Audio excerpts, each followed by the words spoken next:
Hello and welcome back to Kim Reads as we continue with Happy Birthday Molly. Chapter 3, The Princesses. Both the princesses are Girl Guides. That's like your Girl Scouts, Emily was saying. Here's a picture of them in their uniforms.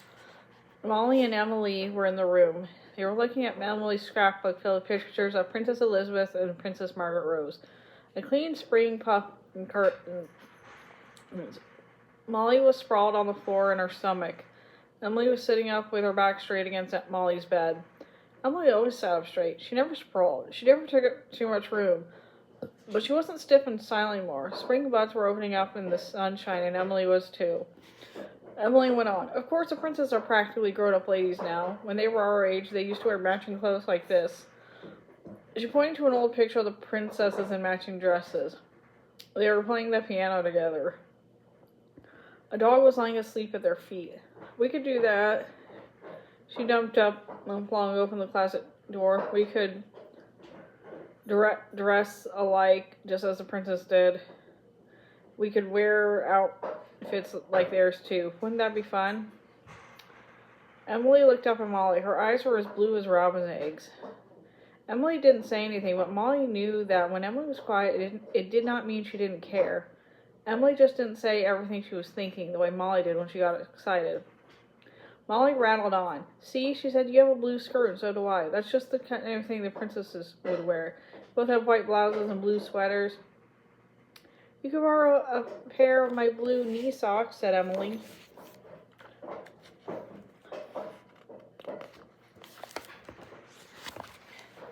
Okay, said Molly, come on, let's put these clothes on. Molly was dressed in a flash. She watched as Emily carefully buttoned her sweater all the way up to her chin. How come you always button every button? She asked Emily. I keep forgetting how warm your houses are here, said Emily. In England, houses are much colder. Even Windsor Castle? Asked Molly. Yes, nodded Emily, especially castles. The princesses have to make sacrifices because of the war. Their rooms are cold. They can only put a few inches of hot water in the tub. They even have to eat dreadful things like parsnips and turnips. Turnips, said Molly. We have to eat those here. Emily smiled. You see, you're like the princess too. Do you ever think your name starts with M like Margaret Rose, and your name starts with E like Elizabeth? Finished Molly. The girls smiled at each other in the mirror. Before you came here, I thought you might look like Princess Elizabeth, Molly said to Emily. Emily grinned. I rather expect you to look like Shirley Temple, the film star, she said. You know, big brown eyes and blonde ringlets. Molly lifted her braids so that they stuck straight out of her head. Not exactly blonde ringlets, more like long brown sticks. She said, I think your hair is nice just as it is, said Emily. Well, it sure doesn't help me look like a movie star or a princess, sighed Molly. Of course, if I really wanted to be like one of the princesses, I would have to get a dog. The princesses always have dogs with them, don't they? Emily bent over to pull up her knee sock. Well, I just have to pretend we have dogs, said Molly. She snapped her fingers and said, Here, boy. She pretended to pat a dog at her feet. Good dog. Emily looked down at the imaginary dog. Let's go for a walk, said Molly. Don't forget your dog, Elizabeth. She led the way out of the room.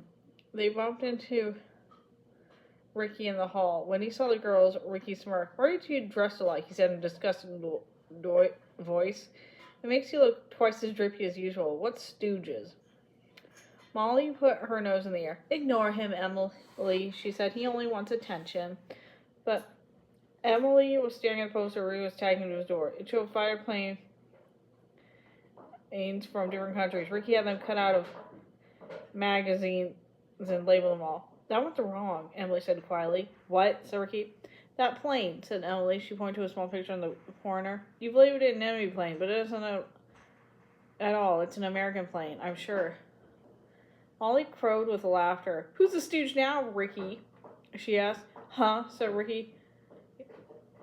He crossed his arms on his chest and looked at Ricky. What does a girl know about fighter planes anyway? Oh, I've seen hundreds of fighter planes flying over England, said Emily. You have? Said Ricky. He had never even seen one.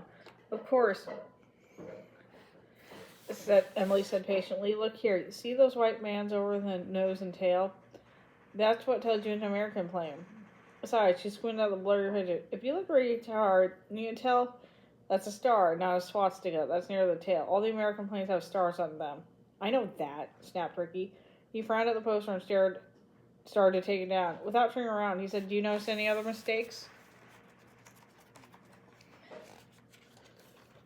Not right off, Emily said airily. We'll look more carefully later, though. Molly and I are going for a walk now. She and Molly floated down the hall, down the stairs, and outside. It had rained during the night, and the girls had to skirt around mud puddles as they rolled along, dragging their jump ropes. They were using the jump ropes as leashes for their imaginary dogs. Molly had a fine time pretending her dog was Frisky. No, she said, don't go in that puddle. That dog. Molly yanked her jumper through the water. Then she pretended to trip. She giggled. Oops, my dog twisted the leash around my legs. This is fun, isn't it? Emily answered in her usual soft-spoken way. Her dog seemed to be well-behaved and quiet as Emily was herself. Of course, it would be better if we had real dogs, said Emily. Do you like dogs, Emily? Emily's eyes were shining. Oh, yes, she said. I love dogs. Me too, said Molly. I think the puppies are cute, and dogs are so much fun to play with. Yes, said Emily. Even before I was a princess, I wish I had a dog, Molly went on. A dog can really be a friend, don't you think so? But Emily didn't answer. Her matching dog must have tugged on her leash, because Emily quickly moved a few steps ahead of Molly. During the next few days, Molly and Emily took their imaginary dogs for a walk every afternoon. Everyone in the family got used to seeing them in their matching princess outfits, dragging their jump rope leashes and playing with their invisible dogs.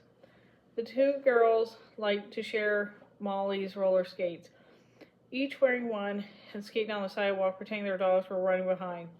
It's too bad we can't get a pair of skates for you, said Molly to Emily one afternoon, but they're not making skates because of the war. Oh, I don't mind, said Emily cheerfully. Remember that we're princesses, and princesses never complain about the sacrifices they have to make. Molly joked, I wonder if the princess ever skated with their dogs. I bet there's lots of room to skate at Windsor Castle. They skated as they drove up the driveway. Mrs. McIntyre was kneeling in the flower garden. She was pulling dead leaves away from some daffodils that were beginning to bloom. Hello, your highnesses, she says. What's all the giggling about? We were thinking about skating in a palace, said Molly. I wish you would like to think about the kind of birthday party you'd like to have. It's less than a week away, you know, Mrs. McIntyre said to Molly. I know, said Molly. I just can't decide. I was thinking of going to the movies, but we did that last year. I want to do something different. How do you celebrate birthdays, Emily? Mrs. McIntyre asked. Emily thought for a moment. In England, we used to have a tea party, and... A tea party? Ooh, Molly broke in. Who's the person for that? Can we do that, Mom? I don't see why not, said Mrs. McIntyre. Emily can tell us exactly what to do. Emily glowed. Of course, I haven't actually had a big birthday party in a long time.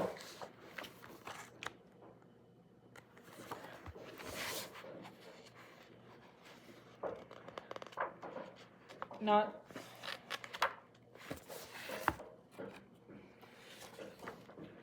since the war, really, because it's impossible to get sweets and special kind of foods. She asked quickly. But when I was much younger, I had a party with 10 girls. The room was decorated with flowers and ribbons, and we played games and ate lovely treats. Like princesses, said Molly. That's what my birthday will be, the princess's tea party. And Molly had a wonderful idea. Emmy, why don't you share your birthday with me? It'll make up for the parties you've missed. We'll have a tea party, and we'll be princesses, you and me. We'll dress up, we'll look like and everything.